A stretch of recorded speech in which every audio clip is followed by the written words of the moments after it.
आपल्या एरियामध्ये जर तुम्ही पाहाल तर not necessary that every developer should be educated or should be related to that field.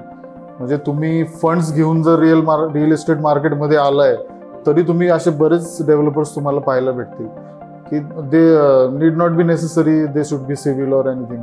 They just hire agencies like they give project management and other things and they manage the projects. म्हणजे ह्या सर्व गोष्टी पाहायला भेटतात. पण as a developer म्हणजे civil engineer मी स्वतः असल्यामुळं किंवा आम्ही त्या रिलेटेड असल्यामुळं आपल्याला हा डिफरन्स पाहायला भेटतो की ज्या कन्स्ट्रक्शन ॲक्टिव्हिटीज आपण साईटवरती करतो त्या ॲक्टिव्हिटीजमध्ये तुम्हाला डिफरन्सिएशन पाहायला भेटेल किंवा आमचं स्वतःचं त्यामध्ये वैयक्तिक लक्ष असतं.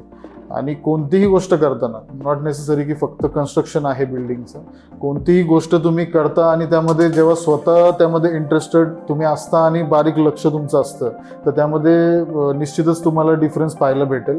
कन्स्ट्रक्शन ॲक्टिव्हिटीज असतील, बाकी quality of the material we are using on the project, ह्या सर्व गोष्टी ज्या आहेत याच्यामध्ये जेव्हा स्वतः रिअल इस्टेटचं नॉलेज आणि कन्स्ट्रक्शन सिव्हिल इंजिनिअरिंगचं नॉलेज म्हणता येईल तर हे सर्व जेव्हा स्वतःला असतं तर त्यामध्ये लक्ष कदाचितच जास्त जातं आपलं. आणि त्यामुळे क्वालिटी ऑफ वर्क आणि टाइमली डिलिव्हरी म्हणा, बाकीच्या गोष्टी या सर्व आम्ही मेंटेन करतो.